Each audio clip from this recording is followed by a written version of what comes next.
It is indeed my pleasure to introduce the Spring 2015 commencement speaker. Ambassador Jeremiah C. Salunte is a prominent Liberian politician, administrator, and classroom teacher. In the 2005 Liberian presidential elections, he ran as a vice presidential candidate on a ticket with Winston Tubman, but the pair did not survive the first round of balloting. He went on to support the eventual winner, Ellen Johnson Sirleaf, Liberia's and Africa's first democratically elected president. After her inauguration in 2006, she appointed Salunte as Liberia's Minister of Transport. He served in that role until 2008. He was Minister of Post and Telecommunications from 2008 to 2010, and Minister of Labor from 2010 to 2012.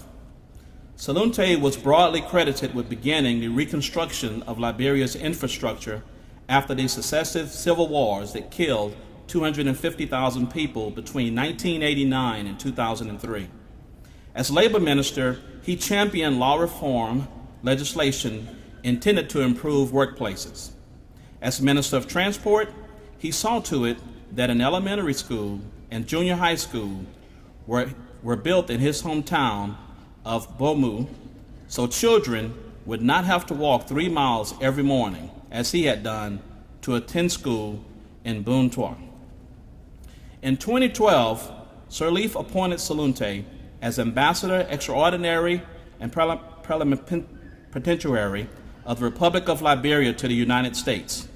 Salunte was an economics professor at the University of Liberia from 1995 to 1997 and at Cuttington University in Liberia from 2002 to 2010. He holds a master's degree in economics from York University in Toronto, Canada, a Master of Public Administration from American University in Cairo, Egypt, and a Bachelor of Science degree in economics from Cuttington University in Liberia.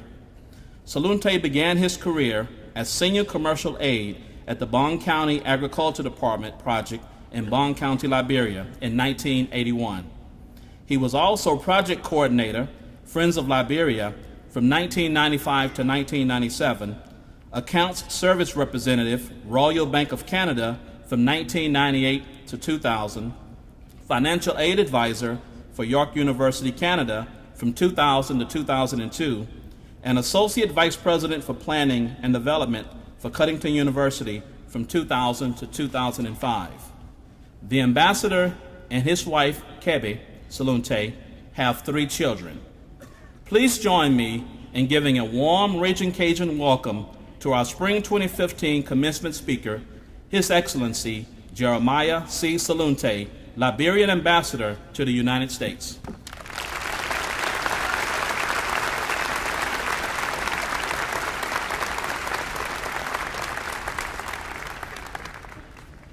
Thank you. Good morning. It's happening. Very glad to be here. The chair and members of the board of trustees, Dr. Joseph Savoy, president, the faculty, and members of the teaching staff, the Joey Durrell, and I'm going to save myself to say all other protocols observed and sustained. I bring you sincere greetings and best wishes on behalf of President Ellen Johnson Sirleaf of Liberia, the government and people of that tiny country, and our embassy in Washington, D.C. I'm honored by your request to serve as guest speaker for what I consider one of the most important and significant days of your lives. Although today marks a crucial phase in the continuous journey for some of you, for others it is an opportunity to add value to the service you currently provide in your areas of profession. Congratulations. Distinguished graduates, we have come to join in the celebration of your achievements from the University of Louisiana at Lafayette and to once again enjoy the warm hospitality of the state of Louisiana. I should like to inform you that Liberia has a historical relationship with the state of Louisiana. The state of Louisiana is a place of historic importance to the continent of Africa. Our forefathers tell us that between 1718 to 1750, slave traders transported thousands of captive Africans to Louisiana from the coast of Senegal in West Africa. By 1840, New Orleans had the biggest slave market in the United States, which contributed greatly to the economy. Today, New Orleans has become one of the wealthiest cities in the United States. It is particularly pleasing to note that I represent this tiny country on the west coast of Africa, just about the size of the state of Ohio, but at least a bit larger than Tennessee, with a population of 4.5 million. Liberia is the country that embodies the yearning of free slaves to establish on the continent of Africa a nation state in their quest for self-governance. That dream, with the assistance of the American Colonization Society, was fulfilled by the successful Declaration of Independence of the Republic of Liberia on July 26, 1847. History also tells us that the first 10 presidents of the Republic of Liberia were African Americans. Since then, majority of succeeding Liberian presidents have been African Americans or descendants of African Americans. Many of these returnees were educated in American schools. These returnees carry with them American traditions and cultures that impact our lifestyles today in Liberia. Many streets and cities in Liberia are named for cities in the United States. And if I should note that the capital city of Liberia, Monrovia, was named for the 5th president of the United States of America, President James Monroe. There is a city in Monrovia called Louisiana, named for your beautiful state of Louisiana. So as a Liberian, I feel connection and feel at home in the state of Louisiana. Thank you for the invitation. I'm also pleased to note that a distinguished citizen of the state of Louisiana, the Honorable Linda Thomas Greenfield, served as a U.S. ambassador to Liberia a few years ago, for whom we are equally grateful to this state. While it is true that all who are eligible don't choose the option of the college education, it's undeniable that those who do, like yourselves, are involved in a tremendous and exhilarating experience which starts today. Indeed, today should energize you like very few others in your lives. I will attempt to spare you all the regular glitches, but I will seek to encourage you through the topic, preparing global citizens and celebrating diversity. By now, you all must realize how small and personal the world has become. The internet, as you know, in addition to other advanced systems of communication and technology, removes borders and enables virtuals of global existence. Your generation coined the millennials, like many generations before you, have had some extreme defining moments, like the 2 wars in Iraq and Afghanistan, the shootings at Columbine and Virginia Tech, the devastating effects of Hurricane Katrina, or a tornado in Texas, among others. You are more diverse. You read reviews and research on the internet. You remain closely connected with your friends through social media and find direct contacts and communication not as necessary. You have an assumption with technology. Your fellow millennial, Mark Zuckerberg, born in 1984, is now one of the world's youngest billionaires according to Forbes. Time magazine reports that Americans ages between 18 to 29 send and receive approximately 88 text messages per day compared to 17 phone calls. While there are many good reasons why this level of technology adoption is necessary in our daily lives, let me admonish you not to completely abandon communication with human touch and voice, because a lot of what is conveyed in meaning and emotion can be lost in instant messages and text. You may be seeing your graduation pictures on Facebook in the next 2 minutes. Or you may be following your city mayor on Twitter. That's your word. Your challenge as you leave these walls is to determine what your impact as an individual and as a collective group of university graduates will have on your word. Indeed, the world is yours and you must own it. With all of these challenging difficulties, including the pressing and insurmountable needs of humanity, and the uncompromising and demanding voice of social justice that refuses to be quieted by traditional means. Just as there are competing groups of priorities in global economic development across the world, there are domestic and social issues that are no longer localized, but have, out of necessity, assumed international dimensions. Preparing global citizens and celebrating diversity, distinguished graduates, your years of study at the University of Louisiana has prepared you to become global citizens that are well equipped to serve in a global village with diverse challenges. Your commencement convocation today is an endorsement that you are smart, you are spirited, and that you are prepared to always seek solutions to the challenges of our one world.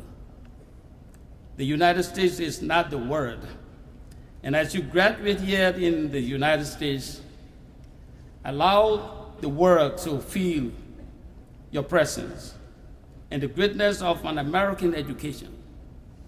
Unfortunately, your participation is no longer optional. It has become imperative. You will inevitably be confronted with various and diverse issues that will provide opportunities for expression of what lies inside of each of you. Indeed, I challenge you to see these difficulties as opportunities where connected to fight and within a reasonable time.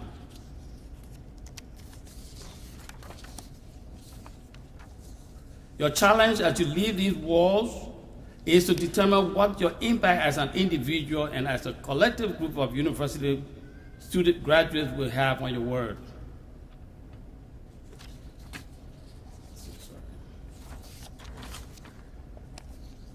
Our topic today, as I reiterate, preparing global citizens and celebrating diversity.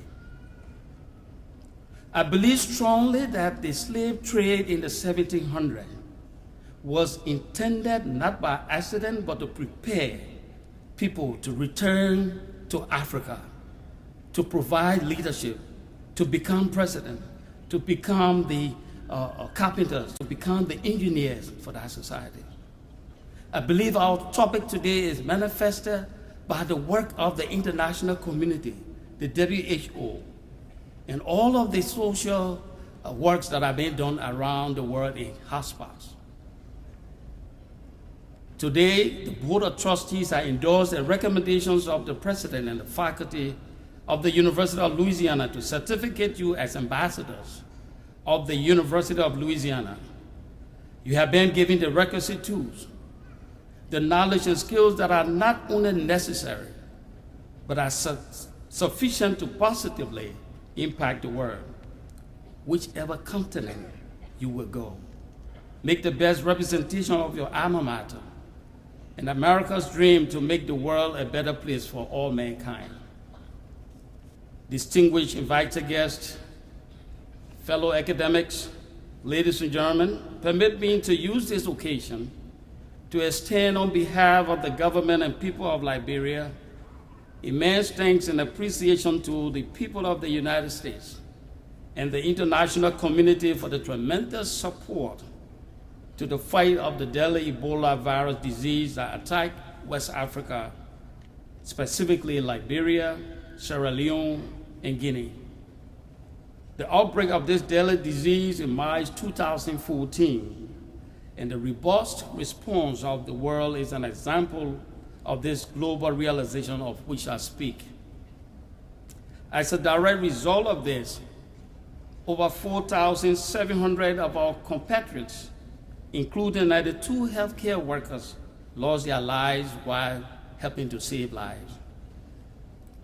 In Sierra Leone, over 3,900 have lost their lives, and in Guinea, over 2,300 are reported to have died so far. When an infected individual traveled to Texas and infected others, the problem seen initially as an African problem instantly became a global health and security threat. Just as instantly, resources in the form of funding, equipment, and personnel were connected to the fight, and within a reasonable time, Ebola succumbed. And as I speak to you, today Liberia is declared Ebola-free.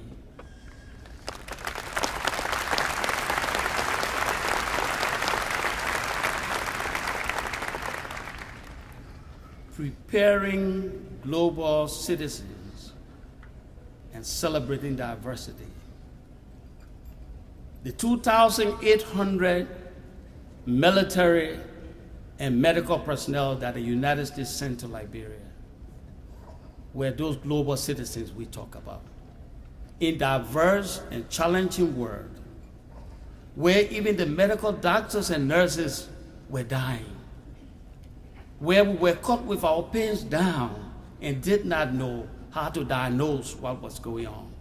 Yet, the United States sent its global citizens to fight alongside Liberia. Today, we can celebrate that global citizenship that you have so prepared. As I position to close my remarks, let me remind all of us here that Liberia needs you more than ever before in its post-Ebola recovery. Liberia's post-Ebola challenges are many, including healthcare, education, and infrastructure. About 62% of the population of Liberia comprise youth between the ages of 15 to 35. But 70% of the youthful population of Liberia lacks education, several of whom were baptized by 14 years of senseless civil war. A guy who was 19 years old at the time the Civil War began, today is 35 years old with a wife and 2 kids, but he's still in grade 4 because he did not go to school. What do we do with these people? What message do you tell me to tell the government of Liberia? That we should find another planet and dump these people? It's not possible. They are Liberians, they have to be there. Some of them got families and they have to live. Preparing global citizens and celebrating diversity will require you, with your University of Louisiana degree, to be willing to go across the aisle, to be willing to go to Africa, to go to Europe, to go to Asia. Like I said, America prepares you, but America alone does not own you. And we want to encourage you to use what you have today to make the impact in someone's life. Mr. President, in this regard, we wish to seek a partnership with the University of Louisiana that would afford some of our young Liberians the opportunity to drink of the great foundation of knowledge at your university. And Mr. President, we will welcome the opportunity to further discuss this partnership. Ladies and gentlemen of the graduating class, the whole world beckons you and expects to feel the weight of your presence in their local and national affairs. Not only when there is an emergency situation, not only when there's a tornado in Texas, not only when there's Katrina, not only when there's civil war, but as always, because this university has given you the tools, and this has been endorsed by the Board of Trustees. So go ye forth, become global citizens, and help to change our one world. Congratulations, and thank you so very much.